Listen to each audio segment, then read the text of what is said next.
Ako isa sa lead convener kagabi 12 a.m. in the morning pumasok ang at least isang dosenang pulis, mostly from Manila, with a search warrant.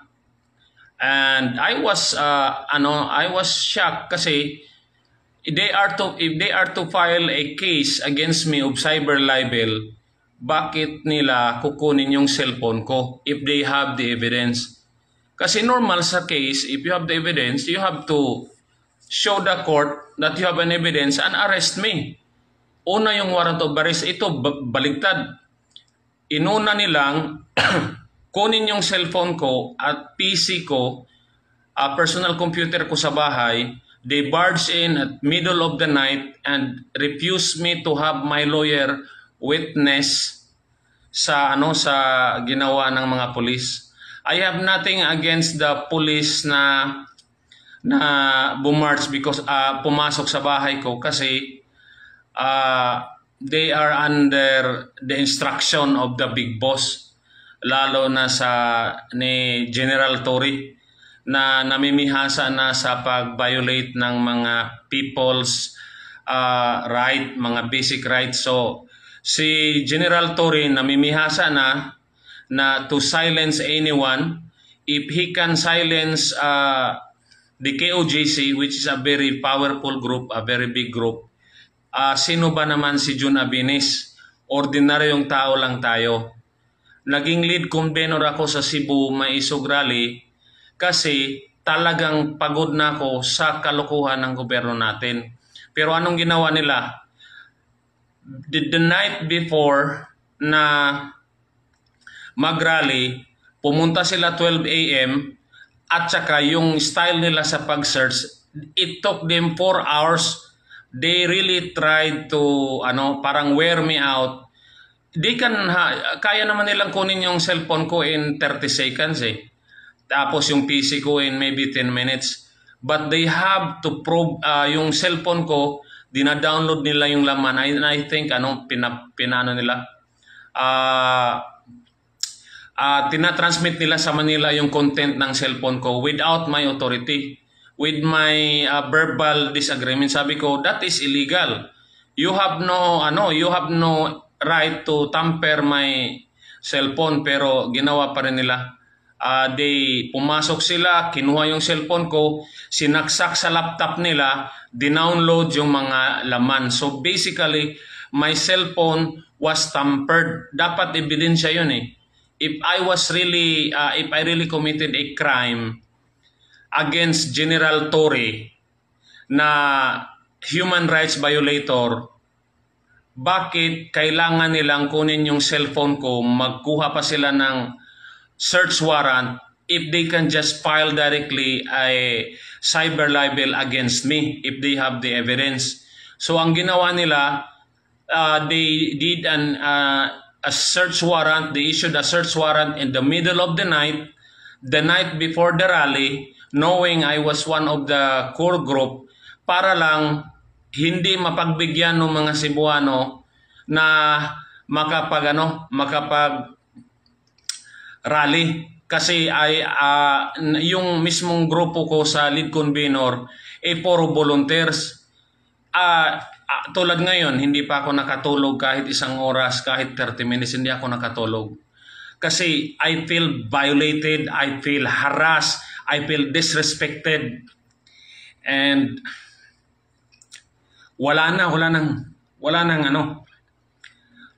ni paglaong nga nasod. They will harass anybody. If they will harass PRRD, if they will harass Inday Sara,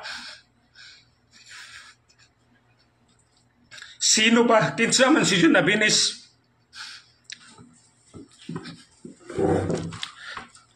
I'm not crying dahil naawa ko sa sarili ko. Naawa ko sa mga Pilipino.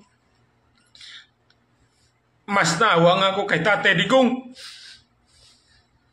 Mismong mga pulis na tinulungan ni Tate Digong walang ginawa. Ang mga pulis natin, karamihan duwag. Kinsa man ang mulaban sa Pilipino.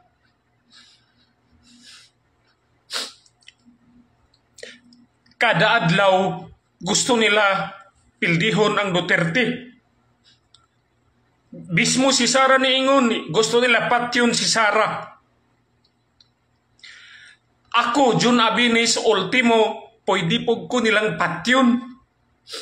Ang harassment gahapon, wala rato.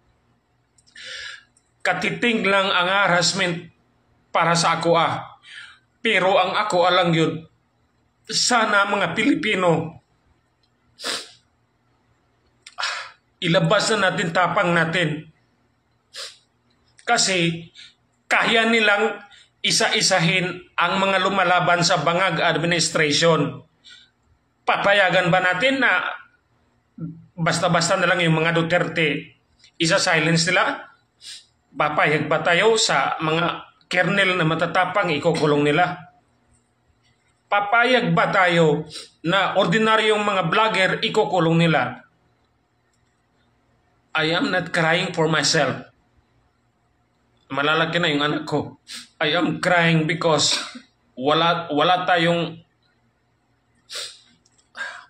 tapang ang Pilipino sa ngayon, at ang PNP military natin parang tinitinglan lang nila yung leader na matino na si Duterte.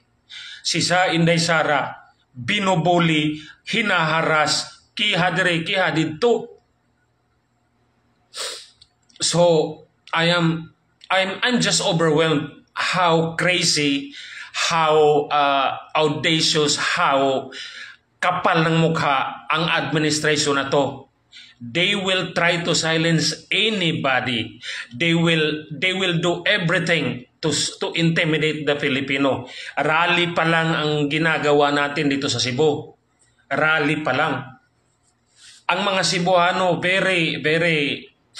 very excited na makita nila si Digong, because Digong is a symbol of uprightness sa leader. Digong is a symbol of integrity.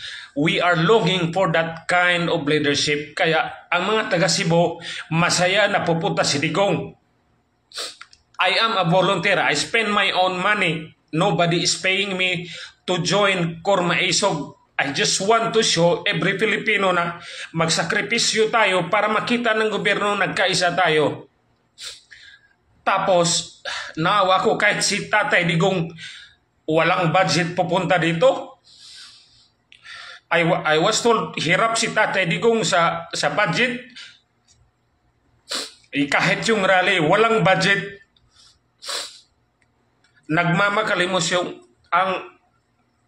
ang core group, kahit mga barricade lang, nagmamakalimos para lang makita ng mga tao na nagkakaisa ang mga Cebuano. Si Tatay Digong hindi nagnakaw. Gusto niyang pumunta rito pero mismo yung expense hindi niya kaya dahil hindi siya nagnakaw. Pero tingnan mo yung gobyerno natin, 4.3 trillion ubos na in 2 months. Kaya sa mga Cebuano, mga bay, magpakita ta nga nagkahiusa ta. Okay ra ko, ila kong harason kadadlaw. Actually, wa ko mahadlok nga ila kong harason kadadlaw. In fact, pwede gyud ko patyon ni General Torre. General Torre, duwag ka. Mukha kang pera, General Torre. Pwede mo akong mapatay. Pero hindi mo ako mapapatahimik. Demonyo ka, General Torre. Mukha kang pera. Ang mga PNP, ginawa mong binaboy mo ang PNP. You can file all the case you can file against me. I don't care. You can go to my house. You can kill me. You can shoot my house. It's okay. Para makita ng mga Pilipino gaano kakademonyo. Bongbong Marcos. Wala nang utak yan si Bongbong Marcos. Tayo mga Pilipino, nag-ikot na yan sa Bacolod, wala nang pumapansin eh. So, ang panawagan ko sa mga Cebuano, magkaisa tabay. Adnihita karon diri sa Mandawi, atong ponon, atong ipakita. Peaceful lang ta, walay violence. Nag-expect ko nga kining harassment sa ako as lead convener, kaming tanan mga maisog nga core group nga naay mga panginabuhi nga tarong ila pong harason na anay mga subpina nag-adto na sa ilang mga balay, gibalik-balikan na ilang balay og subpina akong mga kauban, pero wala mi magpatarog, sige lang. Ang usan ako kauban naay subpina siya bay na ako'y subpina nagbalik-balik na lang ako. Ang akong anak nahadlok, dalawa nako ka anak kay namugos og sulod ang mga pulis. Daghang kayo sila just to get my cellphone. Anong sabi nila? Trabaho lang. Tito, trabaho lang yun sa mga pulis. Pero mga pulis naman, sir, wag nating hayaan na wala na musukol ani nga gobyerno. As naharas ka ng mga pulis na papasok sa bahay mo, kukunin yung gamit mo dahil namumuliti ka ang CIDG chief na si Tory na may personal, iba ang feeling. So I'm still overwhelmed but this will wear out. Patuloy pa rin ang rally kasi ang pinaka-advocacy ko, magkaisa tayong mga Pilipino. Hindi to kaya ng mga Duterte alone, hindi to kaya ng mga Maiso group alone, hindi to kaya ng mga brave na mga vlogger tulad nila MJ, KLC na mga matatapang, Mark Lopez at mga idol natin sa Manila. Hindi nila kaya yan. Hindi nila kaya lumaban. Ang kailangan natin, ang mga Pilipino, ang milyones na Pilipino na kumbaga magising na. Ang mission lang ng mga vlogger, ang mission lang ng mga volunteer tulad ko is to awaken our patriotism, is to awaken our love to this country, is to awaken our love to our children. Kasi pag hindi tayo nagkaisa, magkalit-silit ng gobyerno, narco state na po tayo ngayon, narco state ng Pilipinas. Drugs are everywhere. Kahit 9 years old, nagsasyabu na. Kahit saang lugar, pwede kang mamatay. Pwede kang, hindi na safe ang Pilipinas. Pwede na yung adik mong kapatid, adik mong asawa, adik mong kapitbahay, pwede siya ang papatay sa'yo. Kasi yung drugs is everywhere. Murang-mura na yung drugs. At hindi lang yan, it's not by incident or accident. It is by design. It is designed to destroy the Philippines. There is a bigger force manipulating and driving bangag. Nakita mo si Tory na sumasakay ng helicopter tapos yung pinasok niya yung KOJC. Nakita mo yung gadgets niya. Yung gadgets niya na mga high-tech. Wala namang ganun ang PNP. Sino ba yung nagbigay nun? Sino ba yung nagpahiram nun? Ang mga Amerikano. Anong gusto ng Amerikano? Magkagulo tayo. Bakit gusto nila magkagulo? Dahil gusto na i-control. Bakit nila gusto i-control? Dahil, yun nga, they want Philippines to be their base on making war in Southeast Asia. Negosyo. Pero nung nagbaha, nung maraming baha last year, may tumulong ba? Tumulong ba ang USA? Tumulong ba ang EDCA? Meron ba silang binigay na pagkain? Meron bang sundalong kano na nagsagip na mga nalulunod na Pilipino? Wala, di ba? Isa lang. Binibintahan tayo ng mga armas para makipaggera sa China, yung mga Typhoon missiles. Yun ang pinaka-objective. Gagawin tayong Ukraine 2.0.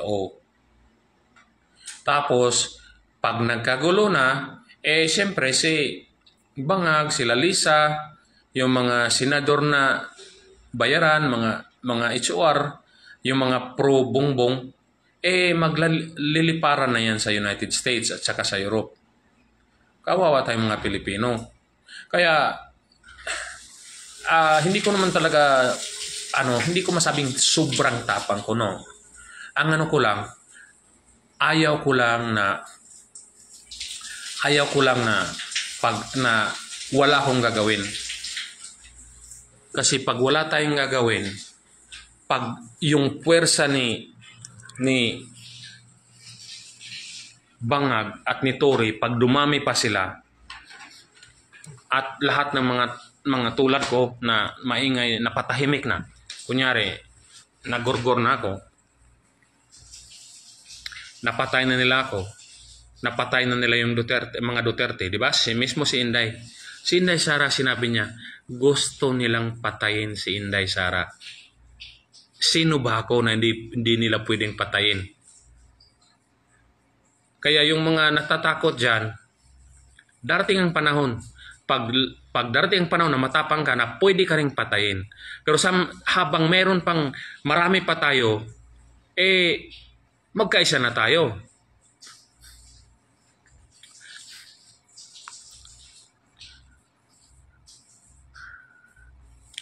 Gusto ko magbasa sana ng comment kaso medyo maliit yung Naiwan ko yung glasses ko sa bahay kasi I have to leave the house at 5 o'clock kasi sa tingin ko yung mga PNP na yon is under the direction of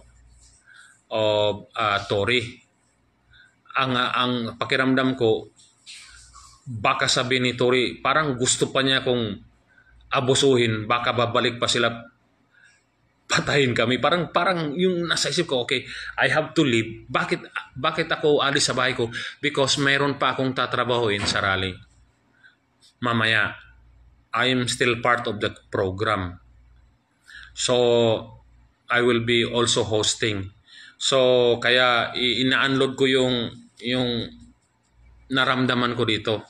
Because I don't want to be emotional hosting the rally na andon yung mga idolo natin. Andon si Vic Rodriguez, si Kong Dante, idol natin yan, si Tatay Digong, hopefully, at sana si Inday Sara, andon din.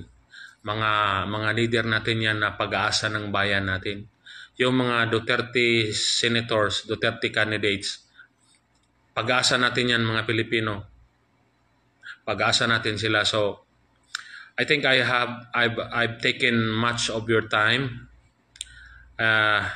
Pasensya na, I cannot, I wasn't able to acknowledge na yung mga comments nyo. I'm just unloading my emotion para I can think clearly kasi I'm exhausted, tapos emotionally rin ako, parang I'm still a bit shocked na ang kapal ni Tory, no? Tapos yung mga PNP natin ngayon will blindly follow orders kahit alam nilang nakakasakit na or kahit illegal na because they are also afraid to lose their job.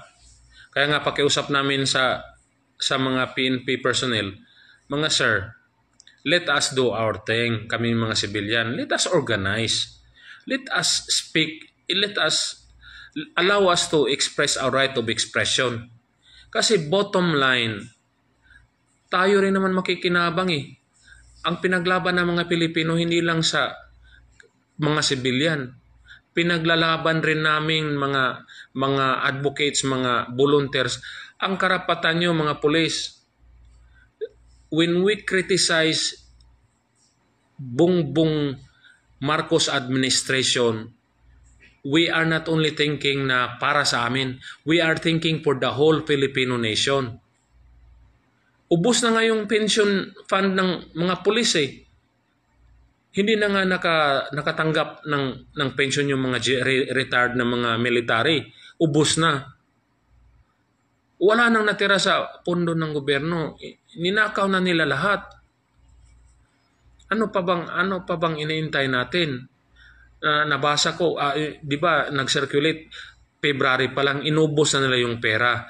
kahit sasabihin pa ng Supreme Court na illegal yung GAA 2025, moot and academic na yun. Kung na-unload na nila yung pera po, nasa bulsa na nila.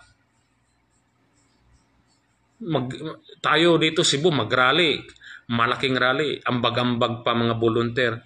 Minsan may lalapit na mga, sir, ito ambag ko. Ito ambag ko. We're happy. Kami, personal money namin, nilalabas namin para lang pull yung lali. Pero yung mga putang ng mga pumirma ng isang pirma lang sa 150 million daw. Totoo ba yun? Grabe. Dami nilang pera. Habang tayo mga Pilipino, hirap na. Tory will do anything to silence the Filipino because he is enjoying the power and he is enjoying the perks and the money he's getting from being the verdugo. He's the butcher. So, nanawagan ako sa mga Cebuano.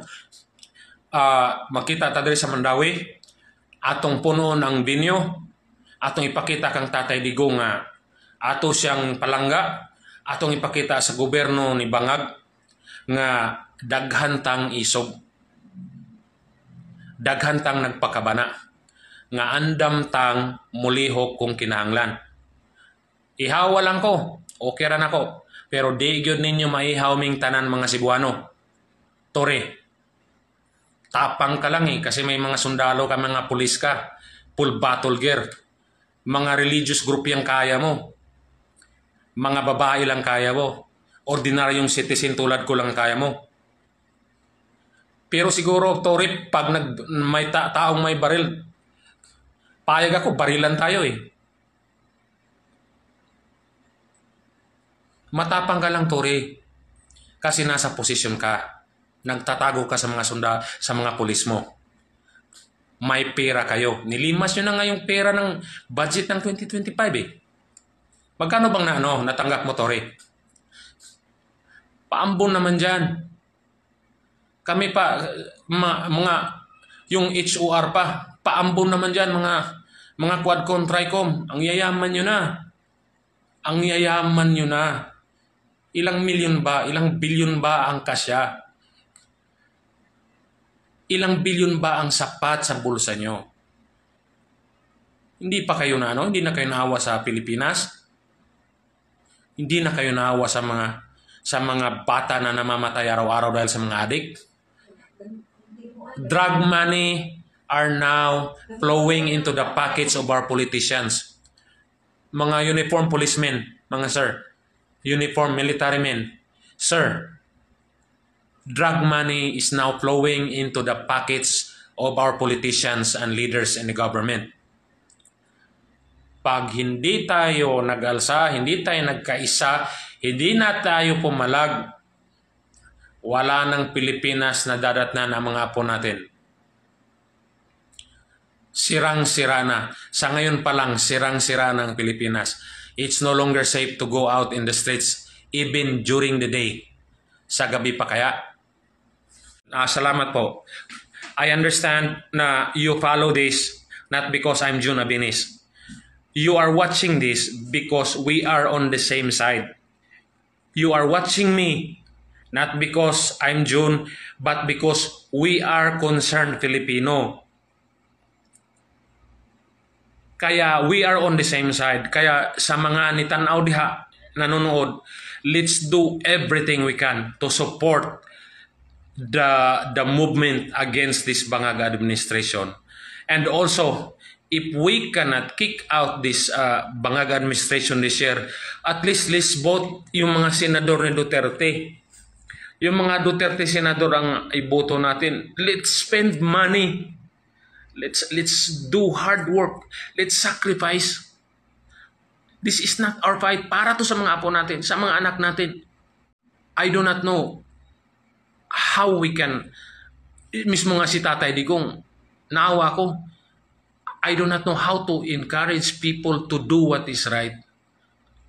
I don't know anong sasabihin ko kasi nakita naman natin si Inday Sara hinaharas. Ayun mga kababayan, no, nagsalita na po ito si Sir June Abines. So siya po yung lead convener po ng Maisog group ng Cebu. So siya ay isang Duterte supporter at the same time nag-vlog din po, no, using his Facebook.